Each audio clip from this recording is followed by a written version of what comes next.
Hello and welcome to the Whitting Museum's Conference on Texas, on Resilience Past, Present, and Future.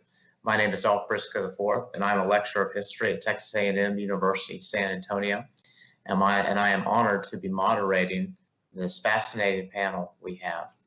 This session is called Brawling Politics, Texans Fight for Control in the Era of the Klan.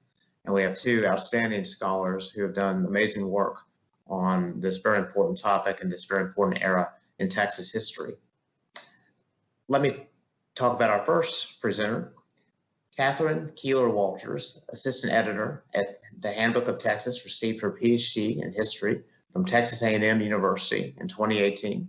She researches race and gender history between the 1880s and 1930s and specializes in voting rights and structural racism in Texas history. She currently serves on the Handbook of Texas Women Executive Advisory Committee and the San Antonio African American Community Archive and Museum Research Committee. Her past publications include a co-authored piece in Impeached, the Removal of Texas Governor James E. Ferguson. Her current projects include a book-length history of the 1920s Texas Ku Klux Klan. Her presentation is entitled Fighting for Control, Resistance to the 1920s Ku Klux Klan in Texas and San Antonio. And so I will turn it over to Dr. Walters. Thank you very much for your presentation today. Thank you. I want to thank everybody for taking their time to join us remotely. I regret that we were unable to do this together in person in what would have been probably a very dynamic conversation. The Fighting for Control, Resistance to the 1920s Ku Klux Klan, I'm going to focus quite a bit on San Antonio, just because of where we are. To give you some background first, the second Ku Klux Klan was established by William J. Simmons. He established it in 1915 as a secretive fraternal organization headquartered in Atlanta, Georgia. What you see here is a photo of Simmons and the Klan, which he wrote.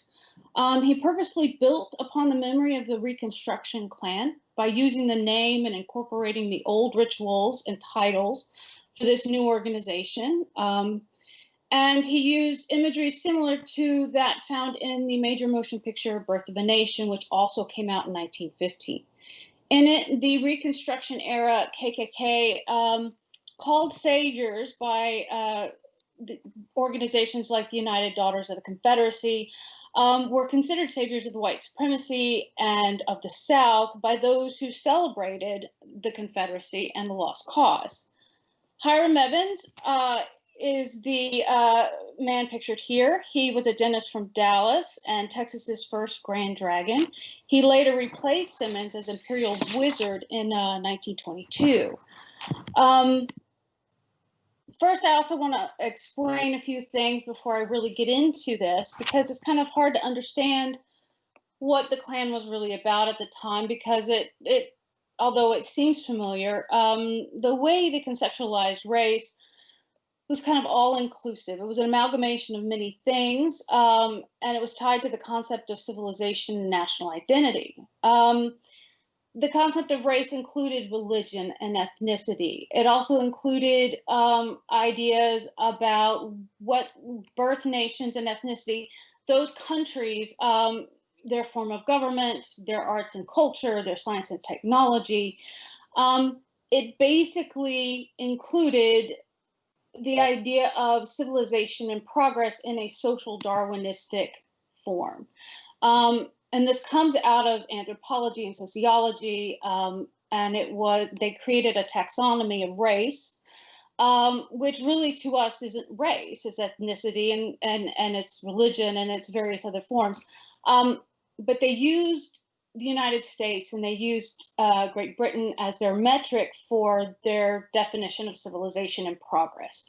And so that is where this is coming from. And in the background, you see a race chart number 1, which was published in 1893. And it kind of explains kind of what that looked like as far as the taxonomy is concerned.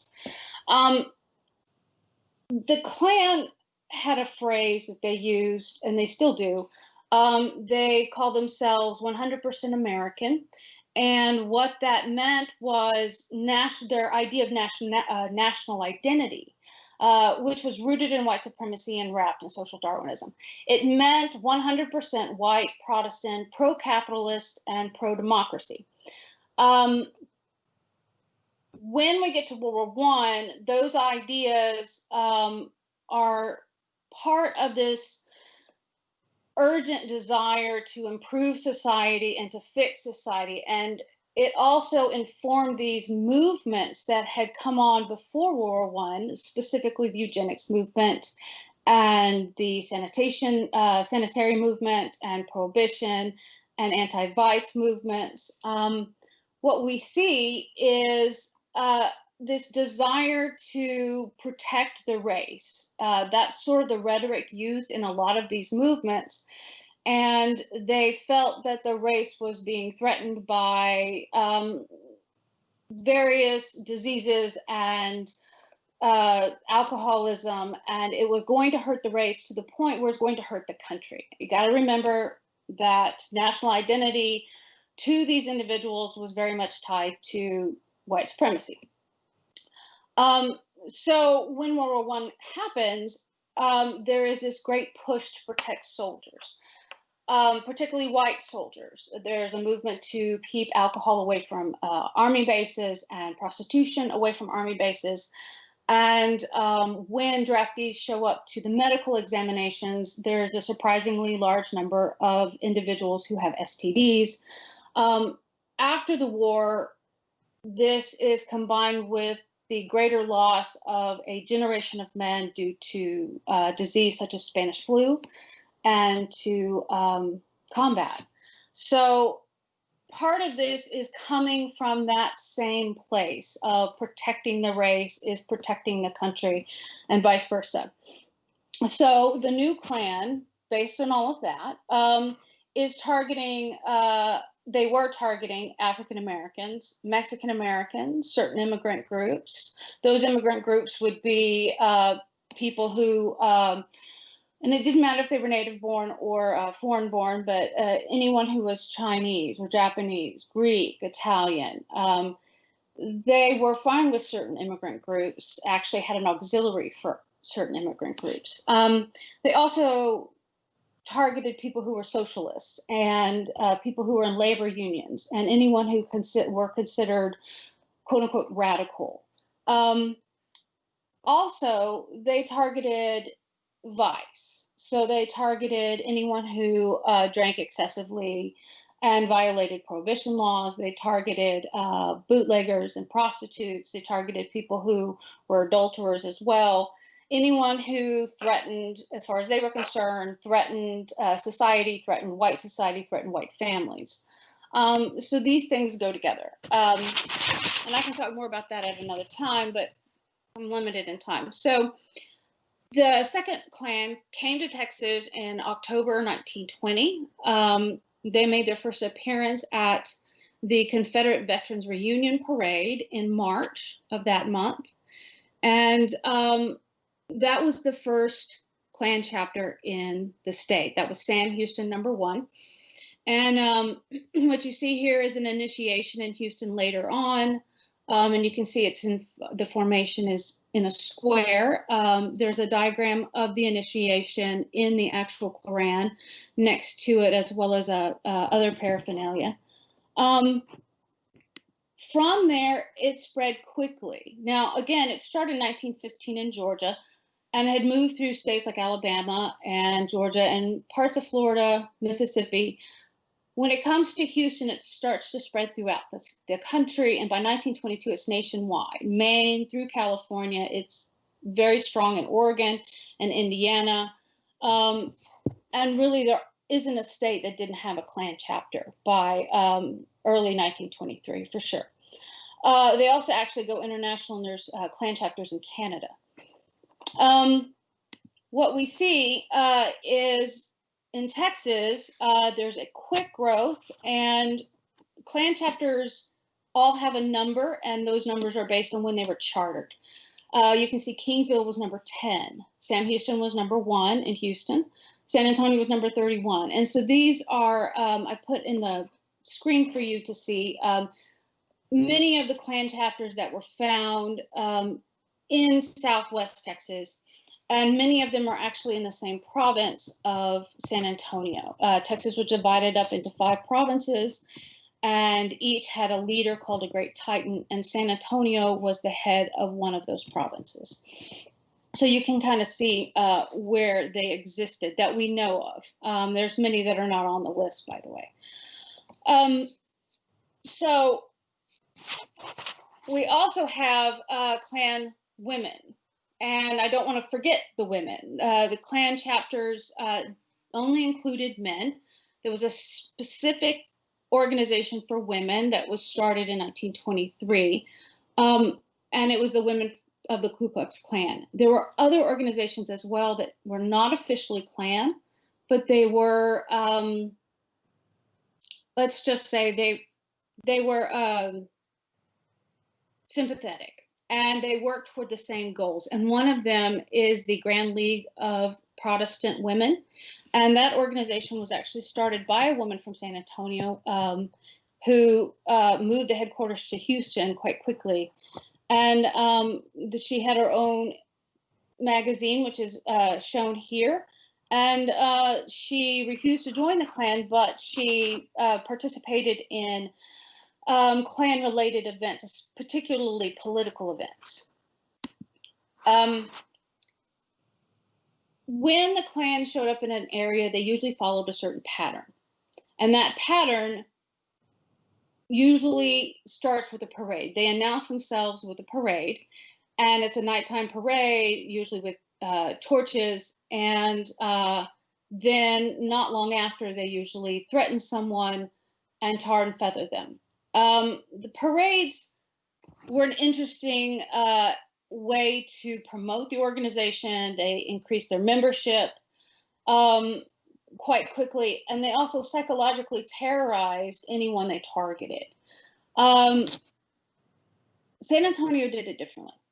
And the first time they announced themselves was May 1921. By that point, there had already been a wave of violence in Texas that was Klan associated. The San Antonio Klan instead donate to an orphanage. That's their first official public act. However, they actually threatened someone before that in the same month, literally the same week. A Black doctor in San Antonio was sent through the mail a threat, and the police didn't take it very seriously because the Klan had not really done much in the area already. So it wasn't taken seriously. His name is never printed in the newspaper, and actually the San Antonio Light doesn't really even address it. This article comes from La Prensa, and so which really was keeping a strong eye on the Klan, both in the area and across the state. The San Antonio Light really didn't pay much attention to this letter, and they did not take it seriously.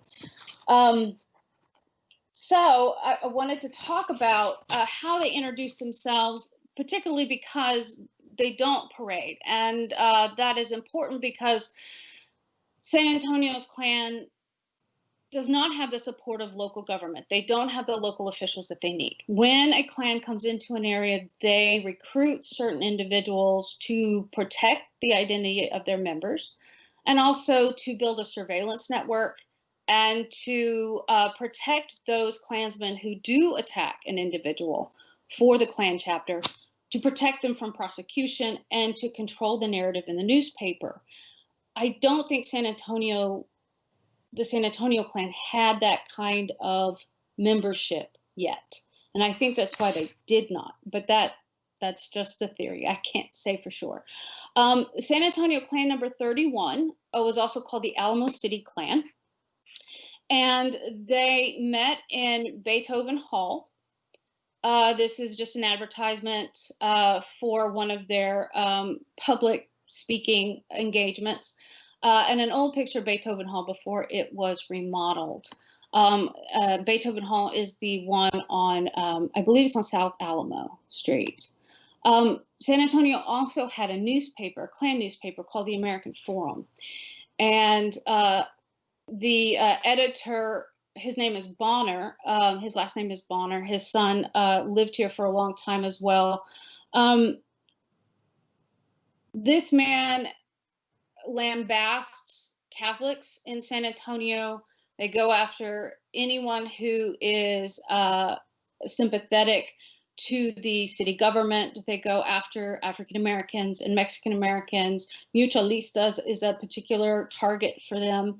And so this newspaper becomes quite important in the local area as well as Southwest Texas for keeping the clans connected and communicating to each other. His office was on Alamo Plaza. It was in one of the buildings across the street from the Alamo, based on the address that's in the newspaper. Now, one of the reasons the San Antonio Klan had a harder time at the beginning, unlike Dallas and Houston, which became strongholds for the Klan quite quickly, was because San Antonio historically had always been quite diverse in population.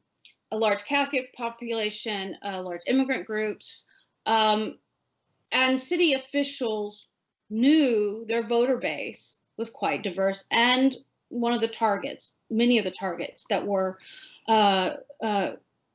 anti-Klan. Part of the problem is also that it's a military city, and San Antonio has always had to pay attention to federal officials being in the area, and have always been under those watchful eyes. Any major disruptions in the city would get the U.S. government involved. Still, membership drew from doctors, lawyers, judges, physicians of every calling, bankers, businessmen, teachers, and military men, all prominent people. They also drew largely from ministers. San Antonio had many notable ministers that were very much involved. One particular one was a Methodist minister named Lloyd Bloodworth. He eventually becomes the Grand Dragon of Texas after he moves to Fort Worth. Another one is Sinton, J.T. Sinton. He was in Sinton, sorry, J.T. Renfro, and he was a Baptist minister, and he would lecture across the state on behalf of the Klan. And then even if they didn't have ministers that were in the Klan, ministers, especially Baptist, Methodist, Presbyterian, Episcopalian, they were sympathetic, and they would often go out and defend the Klan, including the Minister Gate of First Baptist Church in San Antonio. He did this. One Klansman, he was a military man. He was in the Air Force. He actually started a camp for Klansmen in Rockport. It's a Klansman from San Antonio, and this Rockport Cool Coast Camp, this is an actual brochure for this camp, existed in Rockport for about 3 years, in 1923, 1924, 1925. And this, he puts his name in the pamphlet, and it's got the the sign off by all of the Titans of the state. And so this was an officially sanctioned camp for Klansmen that had a San Antonio connection. So what we see as far as resistance to the Klan, it came immediate by many groups, and it came for many reasons. And I want to kind of point out that although a lot of individuals may have agreed with the Klan's principles, they may have also agreed with white supremacy, they rejected the Klan for other reasons. Obviously, the NAACP rejected the white supremacy principle of the Klan and their methods of violence. The NAACP came out immediately against the Klan for obvious reasons. But those in government were really split. And we first start seeing resistance by various local officials as well as state officials. What we have here is the state government taking a stand and a vote on a Klan resolution, a resolution to investigate the Klan. It wasn't a resolution to condemn the Klan. It just wanted to investigate the Klan and their principles. It was in the summer of 1921, and the House, the Texas House, voted on it, and it failed. The San Antonio representatives in the Texas legislature split on it. Two individuals abstained from voting, and one voted in favor of the resolution, and one voted against the resolution. Others that resisted the Klan across the state included sheriffs and judges. In particular, there was a sheriff in McLennan County near Waco who stood up and stopped a parade in Lorena and ended up being shot during a fight trying to stop it. In San Antonio, the sheriff was John W. Tobin, very well known in San Antonio even today. And Tobin took a stance immediately and said the Klan will not parade in in San Antonio. And he said, as long as I'm sheriff, they will not parade. A local judge named Judge Taylor, he also pushed back against the Klan. He asked a grand jury to investigate the Klan in the area to see if they were there, to see what they were doing and what their position was on elections and what they were getting involved in. He was one of many judges who used their power over a grand jury to investigate the Klan. There was also one in Austin named Hamilton, and there were several others across the state. None of these grand juries came back with any evidence of any kind, of any Klan, which likely meant they had Klansmen on the grand jury. But still, it was a public show to say, we are worried about the Klan getting involved. In 1922, we see the Democratic Party divided on the Klan. The Democratic Convention was in San Antonio in 1922, and they tried to pass a plank condemning the Klan, and the Democratic Party decided against that. That year, many cities across the country, across the state and parts of the country, lost power in city government to the Klan. The Klan were elected to many city governments across the state, including Dallas, particularly Dallas and Fort Worth. And they also elected a U.S. Senator named Mayfield, Earl Mayfield, who spoke in San Antonio that year when he was running for office. He wins quite big. Now, he's a Klansman, but he was quietly a Klansman, while other Klansmen actually ran openly. And when they were deciding on who was going to run, the Klan actually held a private primary to figure out who the Klan was going to secretly support, and that ended up being Mayfield. And the Klan worked on his campaign and organized for him, both at his major office, his main office, as well as across the state. And he gets elected quite quickly, and the U.S. Senate is wary about seating him, and they hold an investigation well into 1924. He's allowed to keep his office. That said, in San Antonio, we don't see this kind of flip like we did in Dallas or for the U.S. Senate seat with the Klan in control because of the city and its population. We do see the Klan getting involved in politics, however. In the 1923 city elections for city and county officials, the Klan do not come out as Klan, they come out as the Citizens Anti-Ring Ticket. And they run an entire slate of individuals against John Tobin, who was running for mayor, and those on what is called the People's Ticket. They do not win a majority, but they do have two commissioners who were members of the Citizens Anti-Ring Ticket. That is to say, that they aren't necessarily Klansmen, but they were supported by the Klan. I can't say whether they were in or not. We don't have membership records for the San Antonio Klan. We do have for a few others, including Uvalde and Wharton and some areas up in the Panhandle.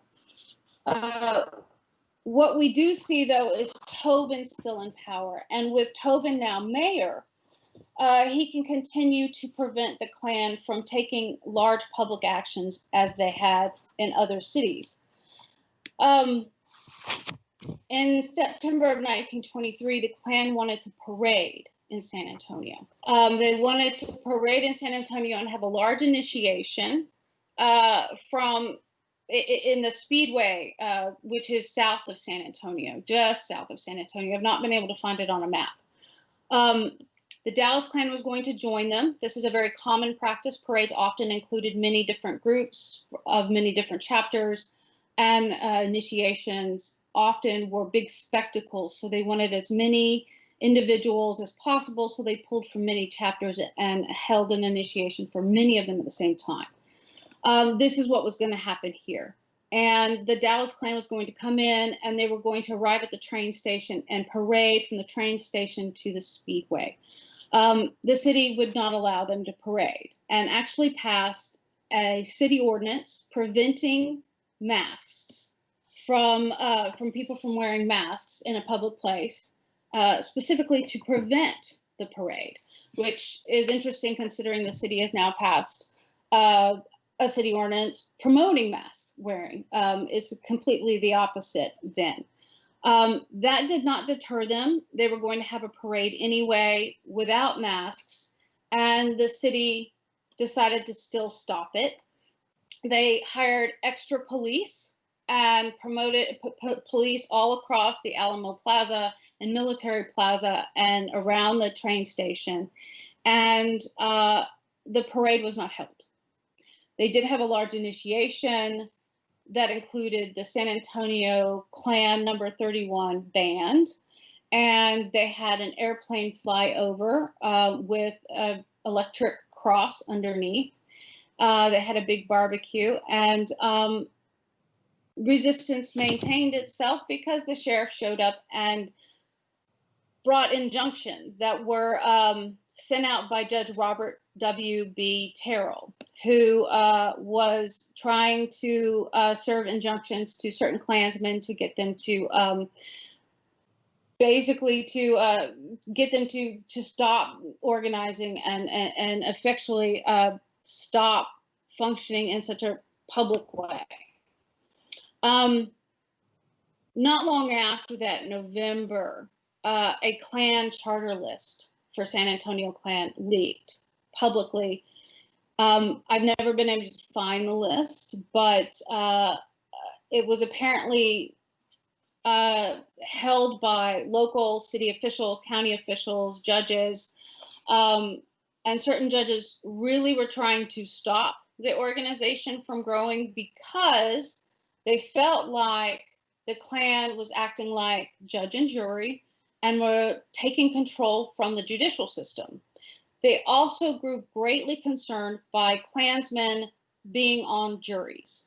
It was a secret organization. They did not know who belonged, and they felt like having Klansmen on juries was going to undermine the judicial system. They had already undermined the political system, the judicial system, and this was causing even more concern. This San Antonio bar actually took a stand. Maury Maverick asked for everybody to vote on the Klan, and then he publicly came out against the Klan himself as well. We've never been able to find the list, but the list supposedly had 507 members on the charter list. So they did not parade in 1923, but they tried again in January of 1924. This is a time when a lot of clans are actually decreasing in size. They're losing membership.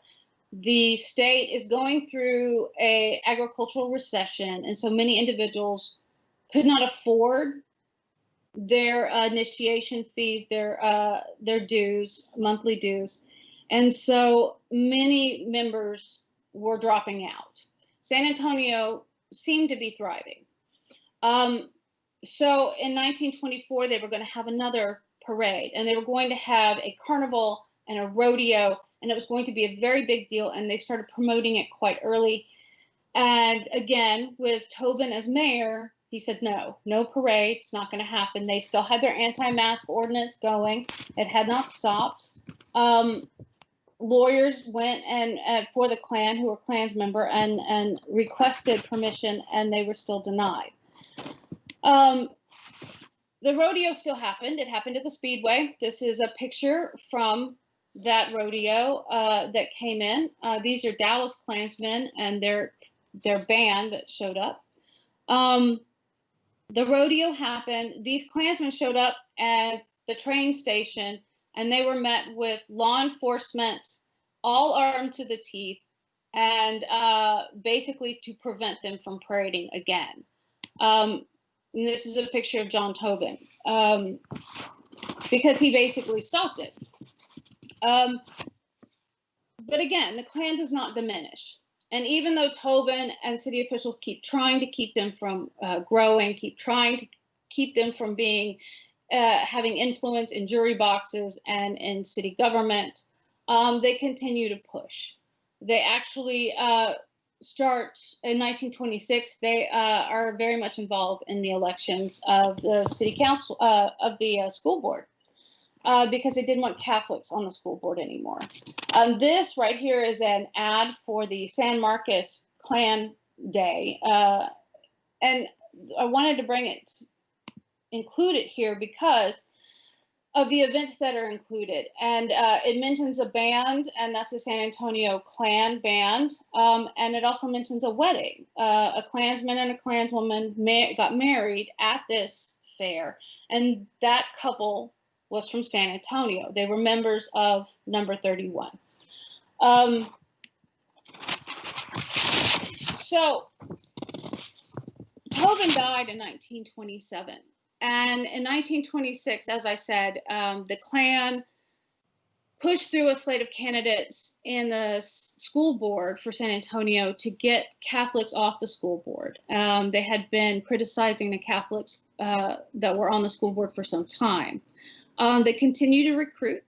It actually became the home of the Grand Dragon after the Grand Dragon in Dallas resigned in 1925. And the Klan actually buy property here in San Antonio, just south of the city, not far from the missions. And they build a clavern for the men, and they build a clavern for the women.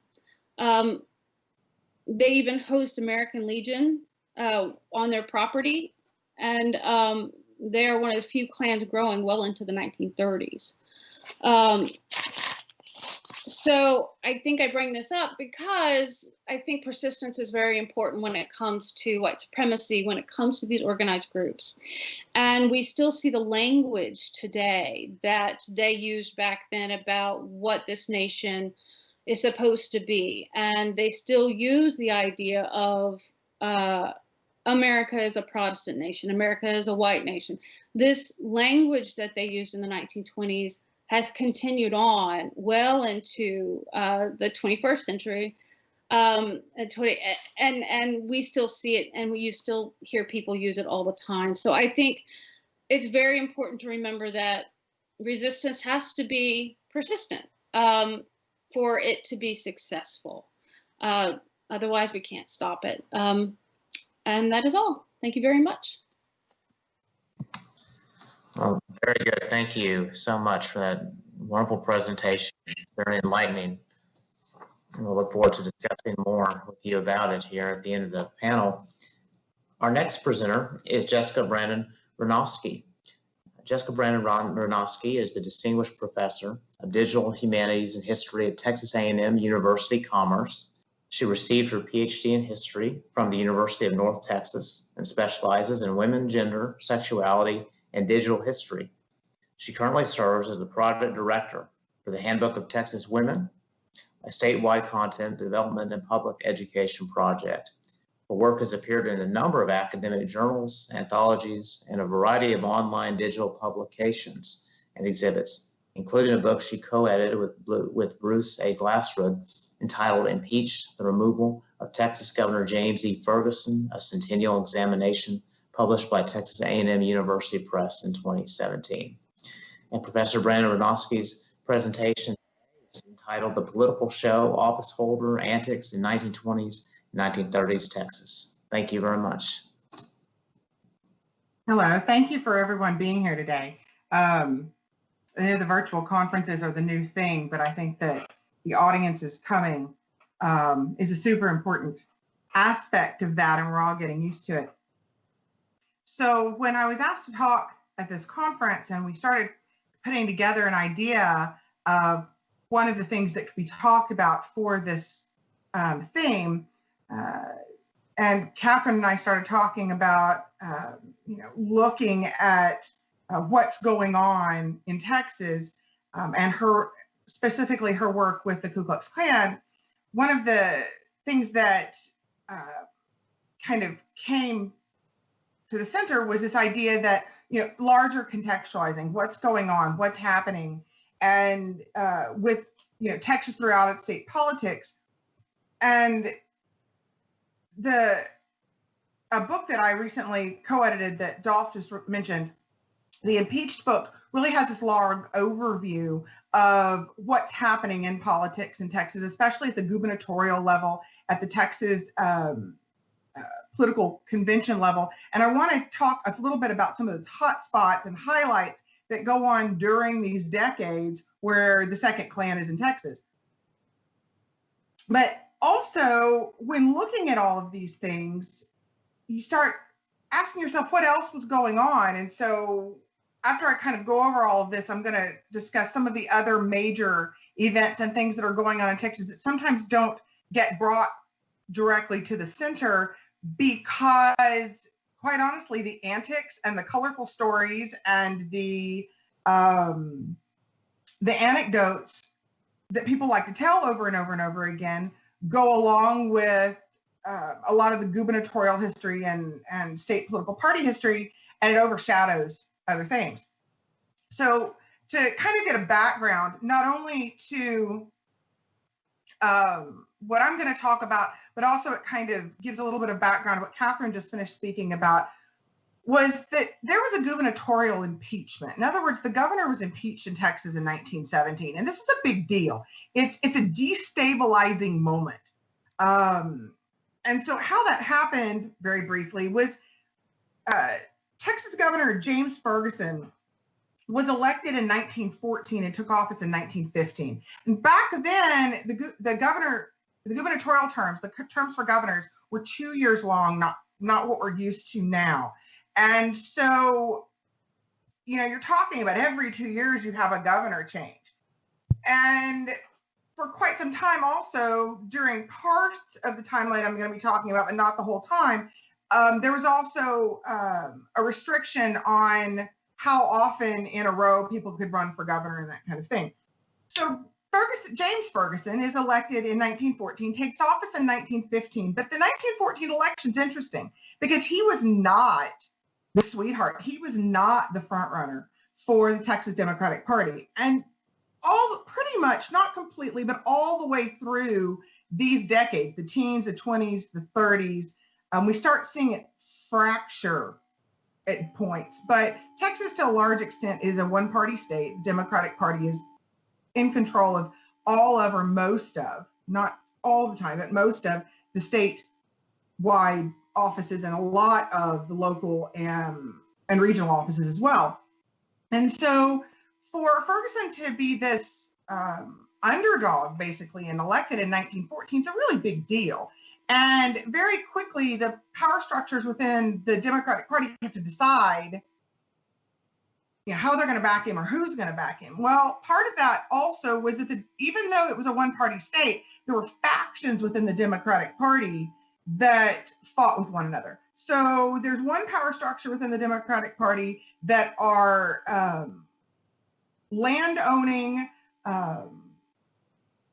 Democrats, very wealthy, very conservative, older, relatively speaking, for Texas money in a lot of cases.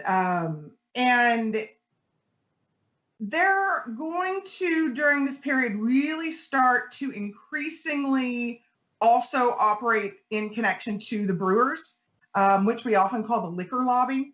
So you need to talk about the saloon keepers, the brewers, and so you have to think about those as different groups, but they're all pretty much working together by this point on one faction, especially, and we're really even more so to some extent under Jim Ferguson. And then there's another major group, probably made up of smaller groups, I mean, they are, but for all practical purposes, that we could call the urban progressive upper middle class. And I use progressive, with progressive doesn't mean egalitarian. It means pushing towards the future, wanting to see changes, reform-based very often, but reform also doesn't mean egalitarian a lot of the time. And this particular group is another major faction within the Democratic Party. And these two factions are warring with one another and have been for a couple of decades, depending on how you look at who they represent. And so one of the things that's going on with this is this 50% or not quite idea that, one group can gain control of the voter base and one group can gain control of more legislative seats and more and of national congressional seats, and especially of the governor's office and the gubernatorial election, with a little bit of shift here and a little bit of shift there. Most of the time up until this point, the what we call the conservative Democrats or and in connection also the liquor lobby have been pretty much in control most of the time in the last over the previous decades. So Jim Ferguson kind of comes out of nowhere, and he's this underdog. He's never run for office before, really, to speak of. He's a moderately, arguably unsuccessful local banker from a rural area. And he runs for office and he gets enough votes in a highly contested election to eventually win the governor's seat. And now what are they going to do? Well, he has his own agendas, and they're not the ones who got him elected. And Jim Ferguson is consistently the one thing about James Ferguson, and later I'm going to introduce his wife because she becomes the first woman governor of Texas and in the 20s. The one consistent thing about him is that he very much wants to be center stage. He very much wants to be about him. And they're not terribly financially successful. And so one of the other major things about it is he's very much about using his office to become increasingly financially successful as governor. And this is very important. So he gets elected. He's causing some, increased issues. He starts in his first gubernatorial term between 1915 and 1917. He starts he starts going against the University of Texas. He's not anti-education, which is one thing that people consider him because of the fight to the University of Texas. He actually enormously supports the creation and the purchase of pre-existing colleges in Texas for rural areas and rural constituencies. He sees his voter base as being very much the rural Texans. Whether that's only who gets him elected, it's hard to say, but that's who he's going to focus on enormously. That and the liquor lobby, who will be his financial backers. So he runs for governor again in 1916, and he wins as the incumbent, which is pretty common, except under very unusual circumstances. And his financial backers are increasingly concerned about anti-liquor prohibition legislation support. This is going to wipe them out if it passes. And so one of the groups that are very vocal and have a large outreach through extension work and other things throughout the state of Texas is a handful of faculty at the University of Texas that are prohibitionists. And these individuals who are financially backing, that make their money off of liquor, financially backing Ferguson, pretty much say, get them out of there. And so he pushes to have Board of Regents removed who refuse to have faculty removed. And Ferguson's pushing to have certain faculty removed, and certain faculty are fired, and it heats up. And at one point, he completely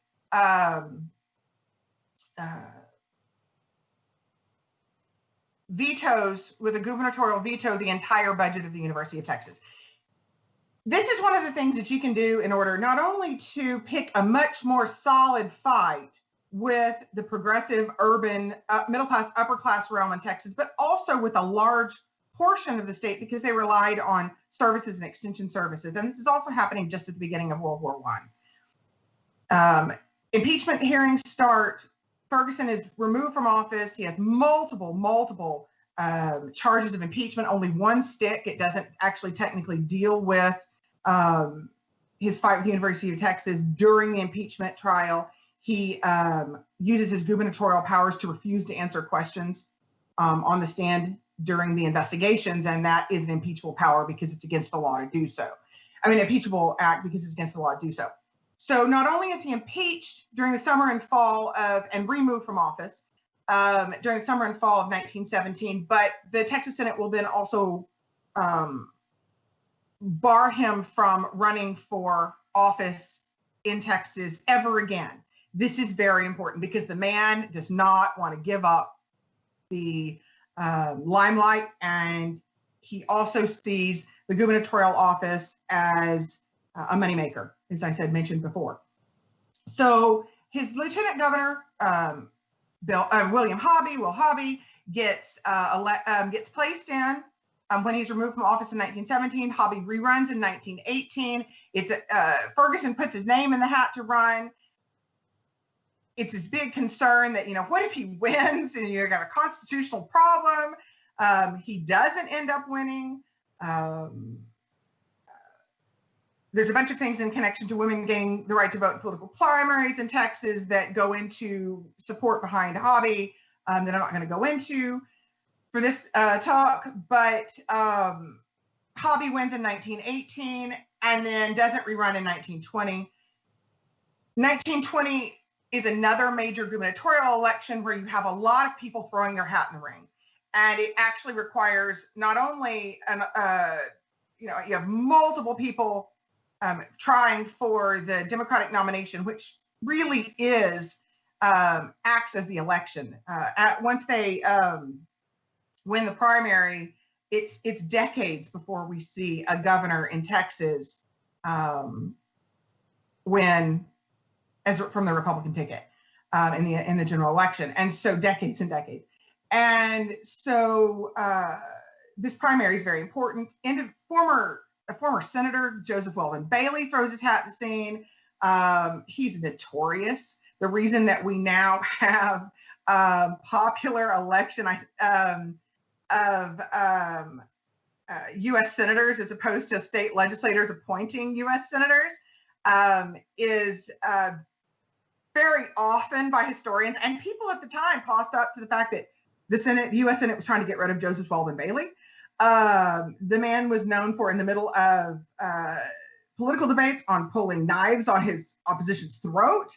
I mean, he's notorious, and he's one of the ones starting. So he's very colorful. And the person who ends up winning is a man named Pat Neff. And Pat Neff had been Texas Speaker of the House almost 2 decades before. He was enormously prohibitionist. That's actually what we call stumping. He travels the state, and that's his major push. His prohibition backs prohibition enormously, and he's elected to office. Pat Neff inherits all sorts of things, and he's also coming to the office, as Katherine mentioned earlier, just about the time we see the Klan, under the title of the Klan, the organizational name, organizing and showing up in Texas. Neff is governor for 2 years at that point. He will rerun again. So he is elected in 1920, becomes governor in 1921. That term runs into 1923. He runs again in the election in 1922. He wins, and that term runs from 1923 to 1925. I'm going to talk about him again in a minute. At that point, there's a gubernatorial election that James Ferguson, during that time in 1922, had tried to run for the U.S. Senate, and it was declared he could not do so. And until it's happened and everything kind of like happens with that, his major opponent that Katherine mentioned earlier is Earl Mayfield, who is often considered and was considered and it was the Klan candidate for the U.S. Senate. This is probably the moment that Ferguson decides he's anti-Klan.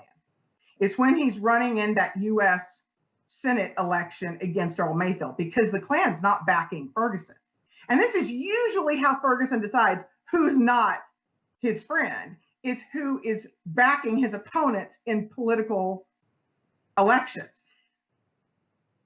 So to go back to the 1924 governor's election, Ferguson can't run. It's declared he can't run. So instead, it's decided pretty much at the last minute, all right, they're going to run Ferguson's wife, Marion Ferguson.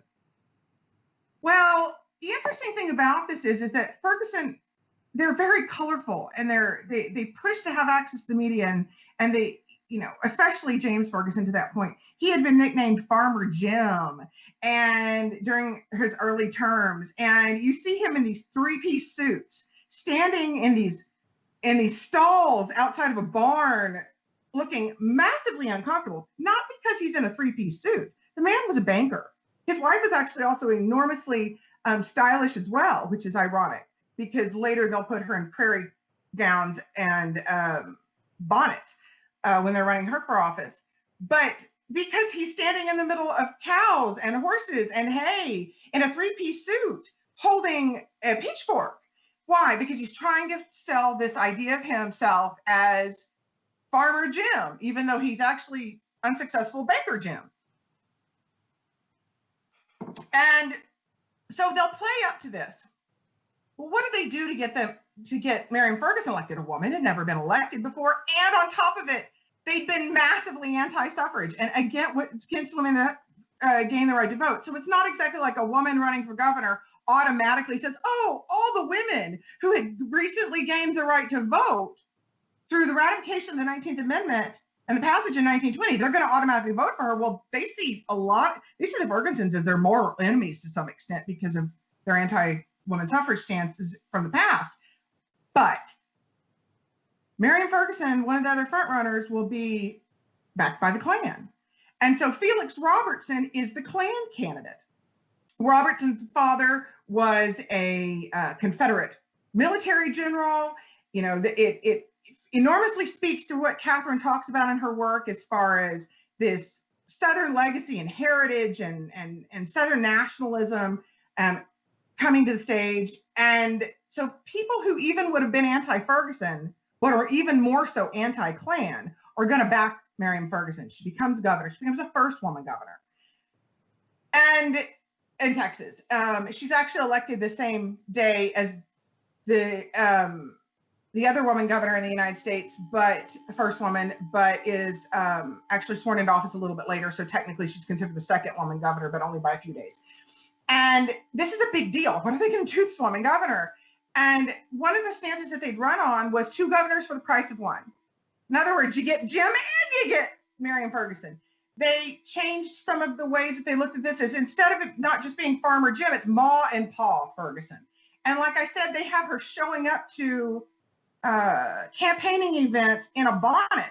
This woman had some of the best couture in Texas prior to this, and she's showing up in bonnets, and not happily, by the way. They're all about the stage during this point. During her first term, she's not reelected into subsequent terms. During the first term, she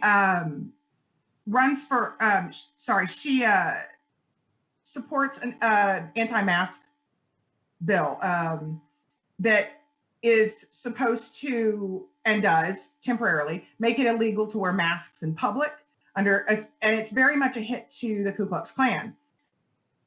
Their Attorney General is, during this time, who's put in office, is a man named Dan Moody. And Dan Moody will successfully prosecute Klan under this anti-mask law. And one of the things that's going along with this anti-mask law is this belief that, this public belief that the Fergusons must be these egalitarian, anti-discrimination, desegregationist individuals because of this anti-mask law that they push. And that's not the case at all. It's also not the case with Dan Moody. They see the Klan as a very dangerous political lobbying tool, and they want it removed. It's also opposition to their political lobbying groups, and they want the Klan removed. The anti-mask law does have some effects. So does the convictions that Moody is able to get with different Klan members and leaders throughout the state.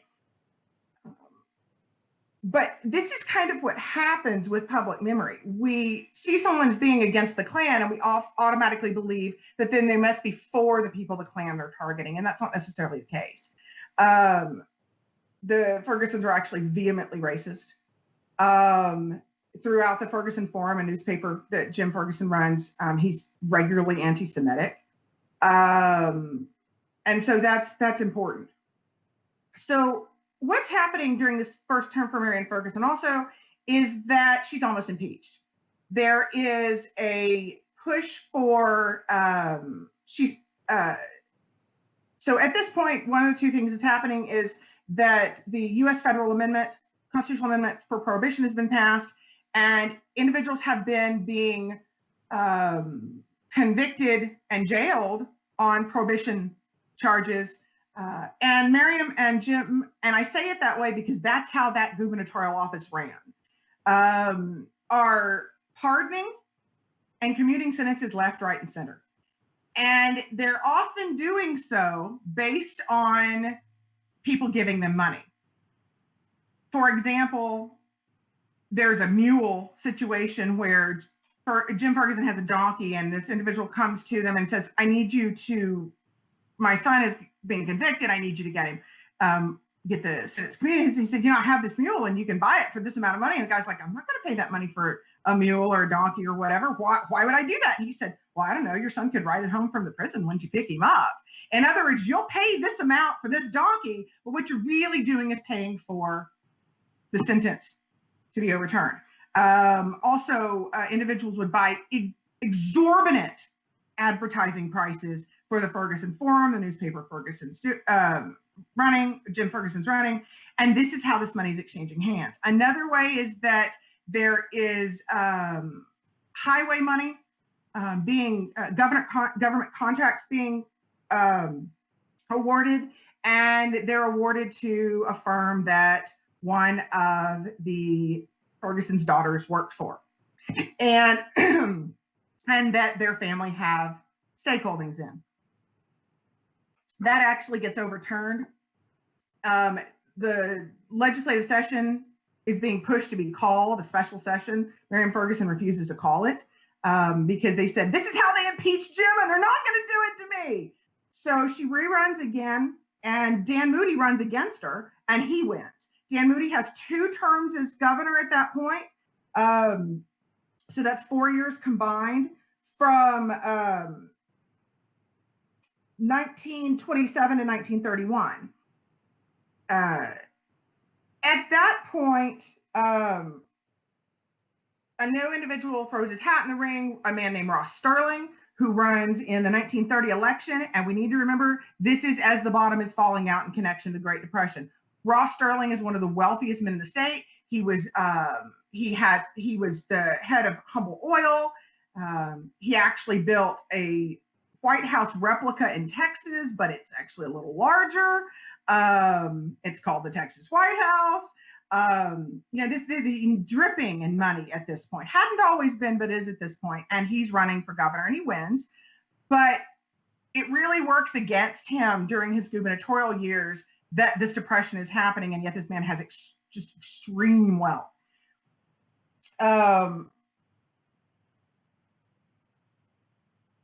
In 1932, to the governor's election, Marion Ferguson runs again. She had not run in 1928 against Moody in his second term, and she had not run in 1930, but she does run in 1932 and she wins. And at this point, they continue with the pardoning, but people see that for pay. But people see that as, oh, it's reducing government and we're broke anyway because of the Depression. And so they have these years. Then in 1934, in the election of 1934, a man named James Allred runs. He wins in 34 and he wins again in 36. And during this time, Pat Neff, who I mentioned earlier, former governor of Texas, by this point, he's president of Baylor University, and he wants to get together they say all of, but actually Ross Sterling is nowhere near in the correspondence, so there's no really tell what's going on there.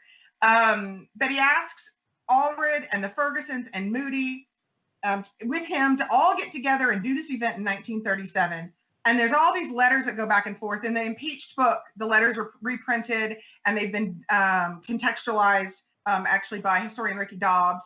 And so you can read them there in general, but it's really interesting to go back and forth. And it's basically the Moody and the Fergusons are saying, no, we can't be in the same room together. And you don't want us in the same room together. And it would embarrass you, and it would embarrass us, and it would embarrass everybody else.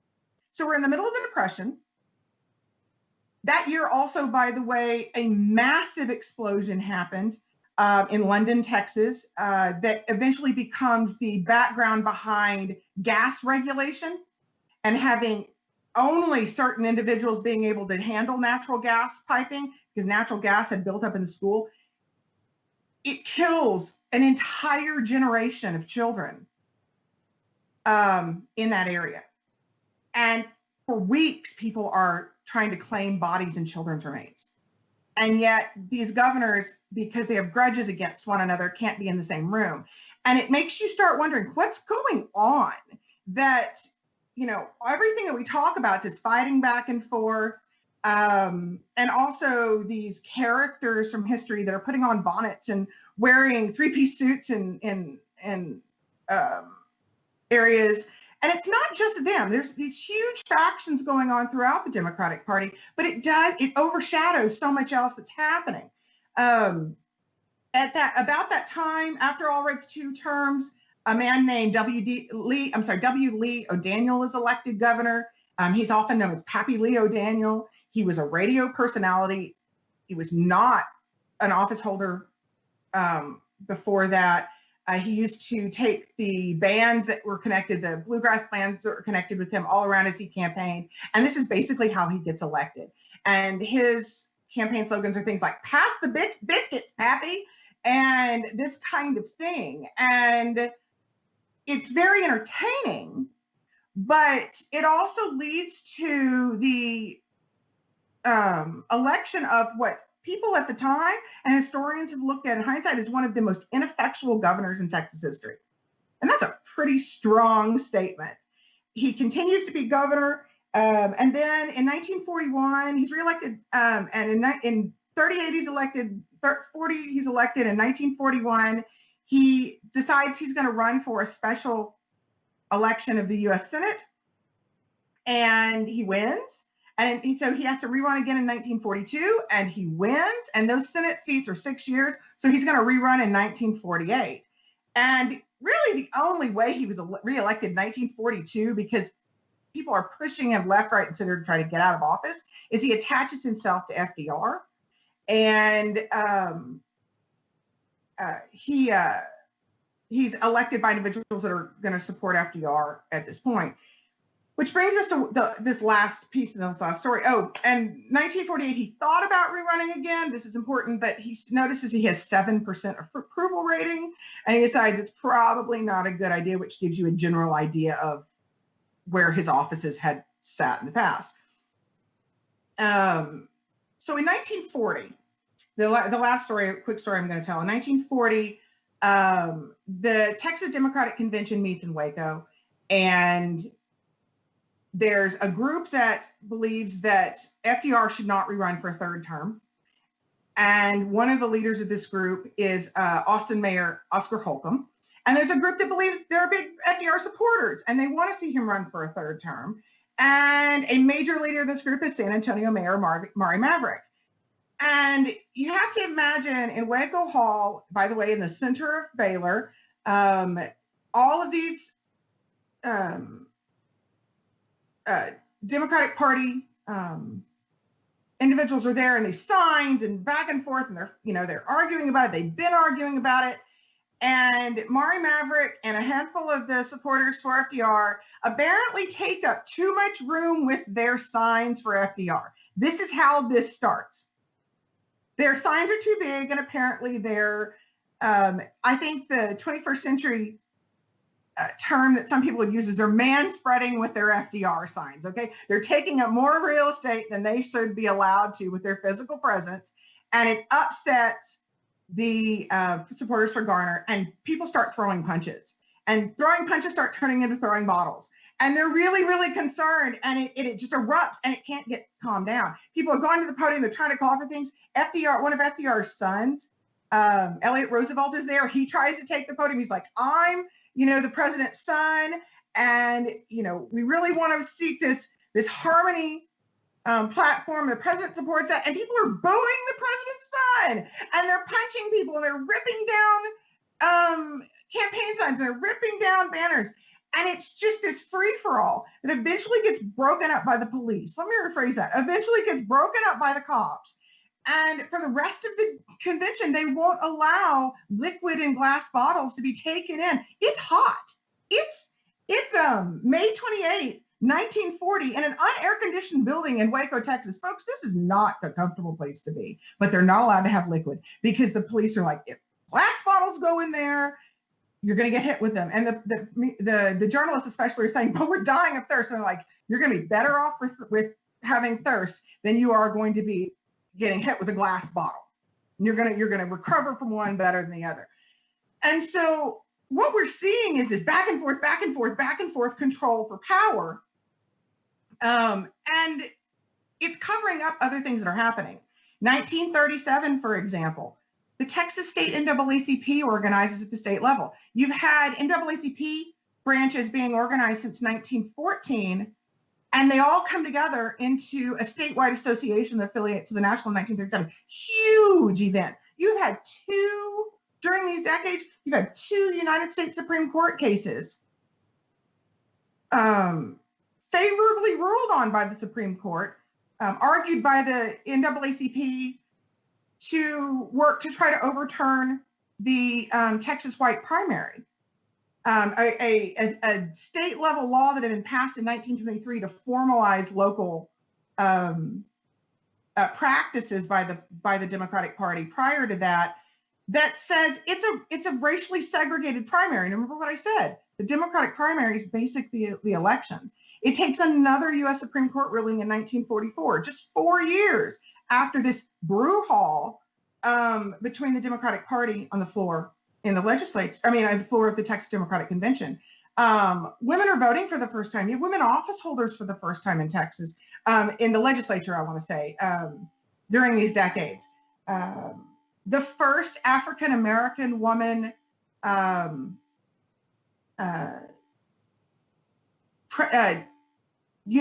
university president for Houston Tillotson will take office, and when she seeks and gains accreditation, that means that's the first African-American woman president at any college or university accredited by SACS. But that's not what we talk about. Those are not the things we talk about. There's a major mob reaction. Thousands and thousands of people show up against labor leaders in San Antonio around this time. Emma Tenuka has to flee for her life. And this is, often what we talk about are these fighting back and forth with the governors and everything else.